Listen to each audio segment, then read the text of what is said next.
Scott just made Go the back to point. Thomas Jefferson, you'll seems to read be a that- lot more secure, not just.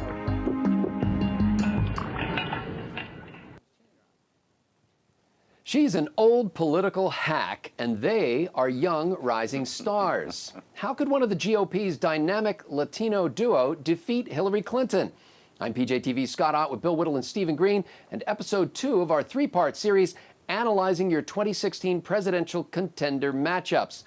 In episode 1, we looked at the political outsiders, Trump, Carson, and Fiorina. And in our final members-only stanza, we'll consider the moderate managers, Christie and Bush.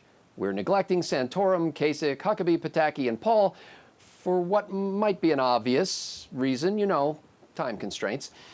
Senators Marco Rubio and Ted Cruz have their differences on immigration, foreign policy, and tax policy, but they share youth, ancestral heritage, a sharp intellect, and powerful communication and debating skills.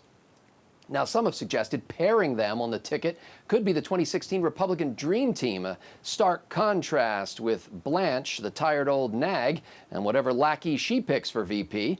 If Cruz or Rubio gets the nomination, the advantage is youthful vitality versus geriatric failed policies. The disadvantage, lack of experience fighting the Clinton machine, and the perception among soft Democrats and independents that they might be Tea Party wackos. Now, Bill Whittle, how would your strategy differ for a Cruz or Rubio candidacy, and how do you sell America on giving another rookie senator a chance?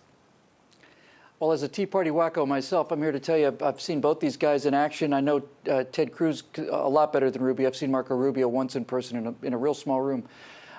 They're both have a lot of charisma, and I'll deal with them both for a second, and I'll try to get to them separately. You can sum up the Democratic strategy for destroying Republicans, especially Republican presidential candidates, is very simple. They must be portrayed as at least one, if better if two, but certainly all three is the trifecta, right? Of these three things, they've got to be evil, they've got to be old, and they've got to be stupid.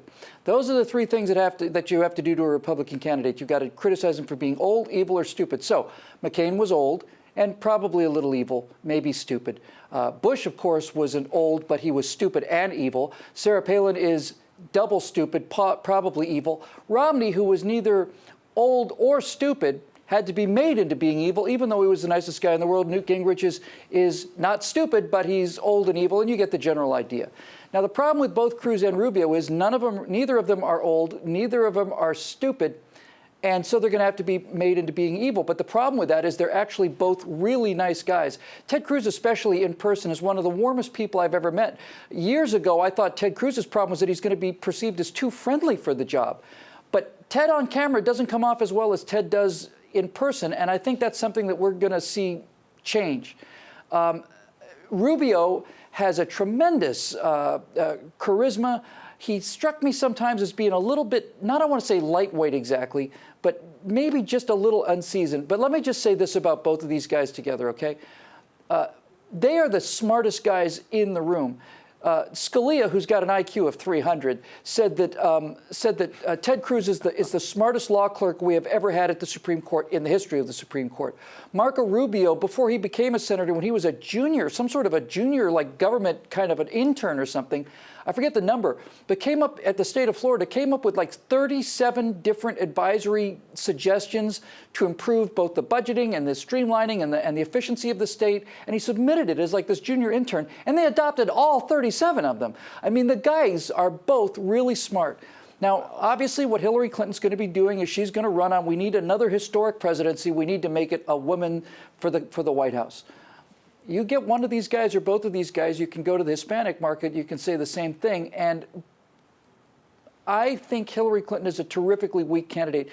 And one of the reasons I think Hillary Clinton is such a weak candidate is because, just like Barack Obama, I don't think Hillary Clinton is very smart. I know she thinks she's smart, but she's not very smart. If either one of these guys decide to debate her personally and attack her personally, where it comes now it's not a question of just repeating your talking points. Now it's you have to think on your feet kind of thing. I think both these guys would clean up. And as a dream team, I think they'd be great. It certainly put Cruz at the top of that ticket. Well, Stephen Green, Republicans don't like treating minorities differently, but Would a Cruz or Rubio nomination offer an irresistible opportunity to court Latino voters?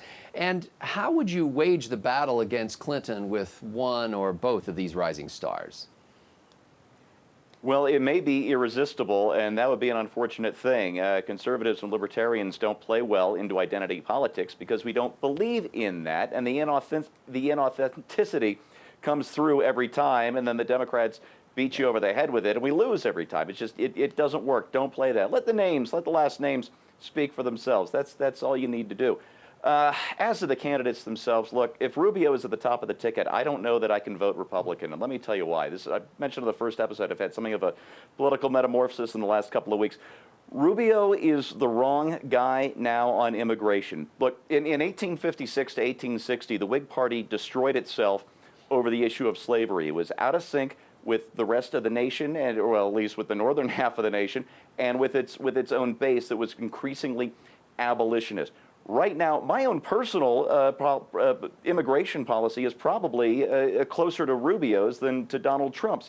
However, I'm on the wrong side of history on that issue right now, and there comes a time where you have to put your personal policy issues aside for a greater good.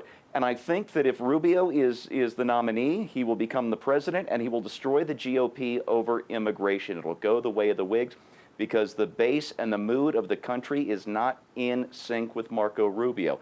And that's an awful thing to have to say, especially because I am so pro-immigration, but that's the fact of it. That's what worries me. I would not mind seeing him at all on the bottom of the ticket, and that brings us to Ted Cruz. Ted Cruz, as Bill said, is maybe the smartest guy ever to run for president since Calvin Coolidge, but he's done some flip-flops. He seems willing to say anything to anybody to win support, to throw out that red meat. And it makes him come across as an opportunist. And he's got to find a way. I think it's going to come down, I think it's the way it looks right now, between Trump and Cruz. And he's got to find a way to win the Trump voters without alienating the middle of the country or the GOP base. I think he can do it.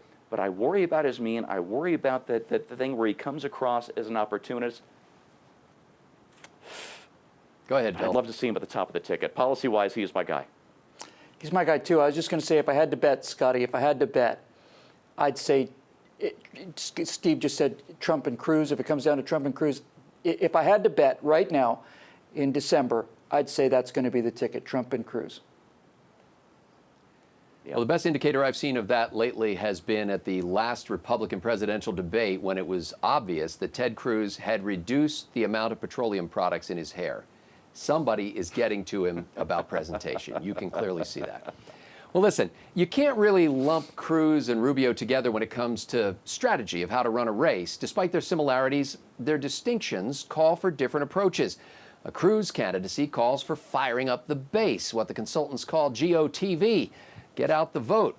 Cruz understands this already and has exceeded every one of his fellow Republicans in organization, parsing the voter database, and staying on message. With Cruz at the top of the ticket, there is no chance of losing the election because constitutional conservatives stayed home, as they said about the Romney race. He'll move to the center a bit for the general election, but mostly in his approach, not his principles or his positions. He'll tie Hillary to Obama and eviscerate both, but he'll need to avoid looking mean or sexist as he hog-ties grandma. Now, Marco Rubio has a vision that grabs the hearts of Americans across a wider political spectrum than Cruz can. He'll rouse some discouraged and apathetic Republicans and pull independents and soft Democrats who don't know or care what he stands for, but who like the way he looks and the way he makes them feel. His biggest struggle will be turning out Republicans, as Steve indicated, for whom immigration policy is the deal breaker. He'll soar above Hillary like an eagle over a weasel, but he'll have to be careful not to get down in the mud with that wily varmint, where she holds home field advantage.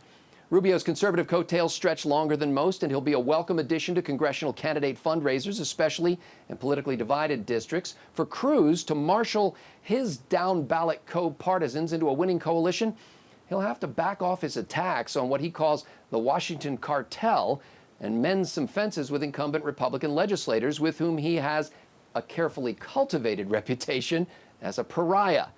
But teamwork, as my brothers have suggested, may be the best option.